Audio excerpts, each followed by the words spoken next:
जी नमस्कार, IBN 24 पर आपका स्वागत है। मैं इस वक्त जिला परिषद के वार्ड नंबर 10 के बाड़ंद गांव में खड़ा हूं। पीछे राहुल दादू है जो जाट आरक्षण का मुख्य चेहरा रहे हैं। चुनाव लड़ना चाहते थे लेकिन इनका जो नामांकन है वो रद्द कर दिया गया है। दादू, नामांकन रद्द क्यों किया? क्या जाट आरक्षण आंदोलन के जो विचाराधीन मामले हैं वो कारण था या कोई और कारण था? यही बात सोचने योग्य है। जाट आरक्षण में जो मामले लगे, क्या उन्हीं धाराओं के नामांकन रद्द होने जरूरी थे या जो 307 या अन्य जो धारा थी जो व्यक्तिगत मर्डर में या अलग आरोपी रहे हैं उनके नामांकन पास हो गए? ये सोचने की बात। और जिस शब्द को आप जाट आरक्षण कह रहे हैं, मैं बार बार लोगों को ये समझाता रहा हूँ पिछले 7 साल से कि जाट आरक्षण जिस दुर्घटना का नाम रखा गया उसमें 32 जानें गई हैं, जिसमें 18 जाट थी और 14 गैर जाट थी। जो 14 गैर जाट थी वो जाटों को क्या आरक्षण दिलवाने के लिए शहीद हुए हैं। अगर कोई एक आदमी ये कह दे कि मेरी कास्ट के ऊपर मुकदमा नहीं है, मैं उसी कास्ट के 100 बच्चों के ऊपर मुकदमे FIR दिखाऊंगा। हर बिरादरी के ऊपर मुकदमे हैं, हर बिरादरी के बच्चों की शहादत हुई है। ये जाट आरक्षण था ही नहीं और जाटों को ही क्या ये आरक्षण मिला? इसमें पंडित भी थे, रोड बिश्नोई। ये समाज को तोड़ने की सरकार की प्लानिंग थी और उस प्लानिंग में इस समाज को पीसा गया और उस पिसाई में मेरे जैसे युवा हजारों शामिल हैं। और मेरे ऊपर जो मुकदमे हैं, यही सोचने की बात है। क्या 307 जो जाट आरक्षण में मेरे ऊपर लगी, इसकी वजह से मुकदमा मेरा नामांकन रद्द होता है, या 307 अगर कोई अन्य अपराध में 307 IPC में भी देखो, ये जो फ़र्क बोल रहे हैं आप, ये लोगों को दिखाई दे रहा है। और जो कास्टिज्म जो फैलाया जा रहा है पिछले हर चुनाव के दौरान में, हम इसको रोकने के लिए समाज का ताना बाना मजबूत करने के लिए चुनाव में खड़े थे। आज हर 36 बिरादरी का पूरे के पूरे गांव का मेरे को समर्थन मिल रहा है। हर बिरादरी के लोग मेरे साथ खड़े हैं, मेरे लिए चुनाव में वोट मांग रहे हैं। लेकिन मेरा नामांकन जैसे ही रद्द हुआ तो मैंने मेरा भाई है, सगा छोटा भाई, उसका नामांकन साथ में दर्ज करवाया था और जिसको बल्ले का निशान मिला है। और जिस तरीके से प्यार मेरे को मिल रहा था इन गाँव से, ऐसे ही मेरे को, मेरे भाई को, दोनों को अब प्यार मिल रहा है। अब तक मेरे को मिल रहा था, मेरे पूरे के पूरे गांव को प्यार मिल रहा है, मेरे पूरे के पूरे समर्थित गांवों को प्यार मिल रहा है। राहुल दादू, समाज का चेहरा थे। रिटोली गांव ने आपको झोटा गिफ्ट दिया था, पूरे गांव ने समर्थन दिया था राहुल दादू, लेकिन अब प्रचारित हो गया। क्या वो समर्थन जयदेव को मिल पाएगा? उससे भी जिस दिन मेरा प्रचार रद्द हुआ उस दिन तो रिटोली गांव ने झोटे का समर्थन किया। जिस दिन मेरा प्रचार रद्द हुआ उस दिन बाड़ंद गाँव में उम्मीदवार होने के बावजूद बाड़ंद गाँव में माचो पहलवान ने, राहुल भाई खेड़ी पन्ना ने, पूरे के पूरे पन्ना ने, और बहुत सारे समर्थन बाड़ंद गांव में होने की तैयारी में है। जितना सरकार ने ये जैसे भी अधिकारियों के ऊपर जो भी दबाव बनाया गया, अन्य अन्य कारण रहे हैं, इसमें ये आप भी लोग समझिए कि आप खुद उन लफ्ज़ों का प्रयोग कर रहे हैं जिनको मैं नहीं करना था, लेकिन आपने खुद बोल दिया। इसका मतलब ये आम लोग जान चुका है कि किस वजह से नामांकन रद्द हुआ है। नामांकन रद्द होने के बाद में चुनाव में वो लहर बन गई है कि अब जीत की तरफ सिर्फ दिन का इंतजार है, जीत निश्चित हो चुकी है। क्या प्रमुख समस्याएं थी कि आपको राजनीति में आना पड़ा, आपको चुनाव लड़ना पड़ा? क्या समस्याएं देखी आपने वार्ड में कि आप चुनाव मैदान में उतरे? देखिए, समस्याएं आज जो सुबह समस्या है वो शाम को पुरानी हो चुकी होती है, और जो शाम को समस्या है उसको सुबह तक अगले दिन भूल जाते हैं। हर रोज़ आप एक अखबार का पेज खोल के देखिए, हर अखबार के पेज के ऊपर 1 से 2 मर्डर हैं, हर अखबार के पेज के ऊपर 1 से 2 बलात्कार हैं, चोरी की घटनाएं हैं। जो युवाओं का जो आकर्षण है अपराध की तरफ जो बढ़ रहा है, और उसको बढ़ाने में बड़े अधिकारी और सरकार के जो लोग हैं मिली भगत है इनकी।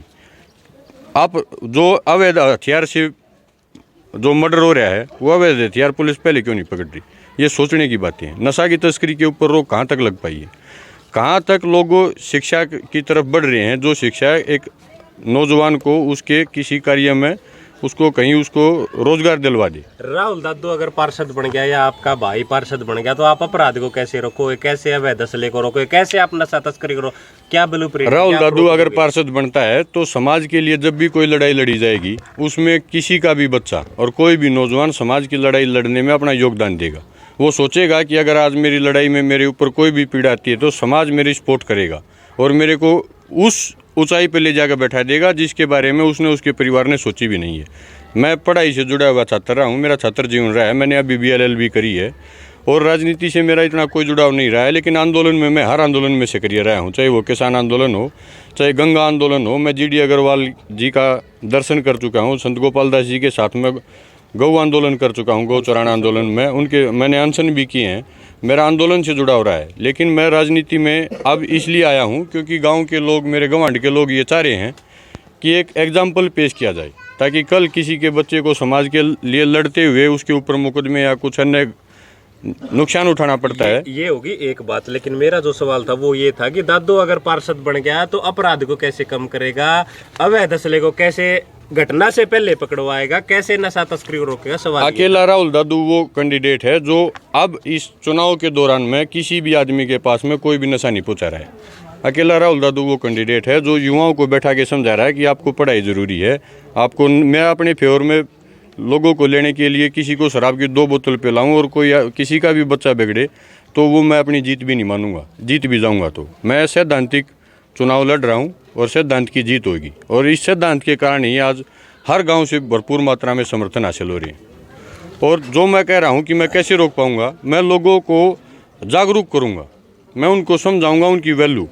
ये ज़रूरी है, जब किसी का बच्चा नौजवान होता है तो उसके माँ बाप की एक उम्मीद होती है कि हमारा बच्चा हमारे लिए कमा के दे, और उसी दौरान पर जब बच्चा नशे की तरफ बढ़ता है तो वो परिवार की उम्मीद को ख़त्म करता है, अपने जीवन को एक ऐसी गहराइयों की तरफ लेके जाता है जहाँ उसका सामाजिक स्तर भी कम हो जाता है। इसके लिए पार्षद बनना जरूरी है, तो आपकी नैतिक जिम्मेवारी बनती है, इससे पहले भी आपको ये करना चाहिए था। नैतिक जिम्मेदारी बनती है, लेकिन नैतिक जिम्मेदारी ये भी है कि अगर कोई सामाजिक पद हैं, राजनीतिक पद हैं, उनके ऊपर आपका बैठना भी जरूरी है। ये भी एक नैतिकता ही है। अगर आप पीछे हटेंगे और पीछे से चाहे कुछ भी कहते रहेंगे, उसका असर कम होता है।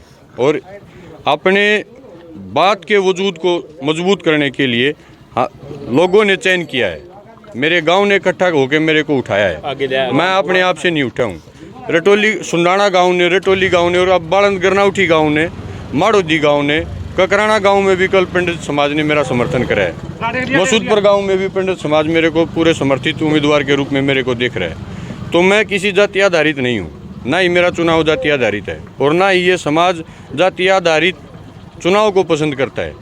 ये समाज एक दूसरे के जुड़ाव को पसंद करता है। यहाँ के युवा चाहे वो किसी भी वर्ग से हैं, यहाँ पे 2 ही वर्ग हैं, गरीब और अमीर सोसाइटी में। गांव में जितने भी लोग हैं ये एक मजदूरी के वर्ग से आते हैं, हर रोज़ लोगों को कमाना पड़ता है, हर रोज़ उसी कमाई को खाते हैं। फिलहाल आप बालद गाँव में खड़े हैं, यहाँ क्या पोजीशन है, क्या यहाँ पे माचो पहलवान ने मेरा समर्थन कर चुके हैं, खेड़ी पाना मेरा समर्थन कर चुका है, और समर्थन जल्द से जल्द होने की उम्मीद में पूरा गाँव साथ जुड़ा है। आपका नामांकन रद्द हुआ, उसके पीछे क्या साजिश लग रही है आपको, जो मेन पॉइंट? देखिए, जब सरकारें डरती हैं तो वो अच्छी हरकतों पे आती हैं, और जब कोई हितों को जानने वाला सरकार के सामने खड़ा होता है तो उसको किसी पार्षद की या साधारण, उसके पास संविधान ने उसके अधिकार दे रखे हैं। अपने अधिकारों को जानने वाला आदमी स्वयं एक ताकतवर होता है, और मेरा सपोर्ट पूरा, मेरे गांव का सपोर्ट, मेरे गवांड का सपोर्ट मेरे भाई को है। इसका निशान बल्ले का है, और अब की बार बल्ले से छक्का भी लगेगा, चौका भी लगेगा। जीत निश्चित हो चुकी है। बालंद गांव में खड़े थे राहुल दादू, इनका नामांकन रद्द कर दिया गया था, लेकिन इनके छोटे भाई जो है अब चुनावी मैदान में है। फिलहाल ये बालंद गांव में थे। आप लोगों से अपील है, वीडियो को ज्यादा से ज्यादा शेयर करते रहो। इनका नामांकन क्यों रद्द हुआ वो इन्होंने बड़ी बेबाकी से आपके सामने राय रखी। अब आप क्या सोचते हैं वो हमें कमेंट बॉक्स में जरूर बताया। IBN 24 के लिए रोहतक से मोहित गोयत। अब यहाँ तक आ ही गए हैं तो हमारे चैनल को सब्सक्राइब जरूर करें और नीचे दिए गए बेल आइकन को जरूर दबाएं, ताकि हर खबर सबसे पहले पहुंचे आप तक।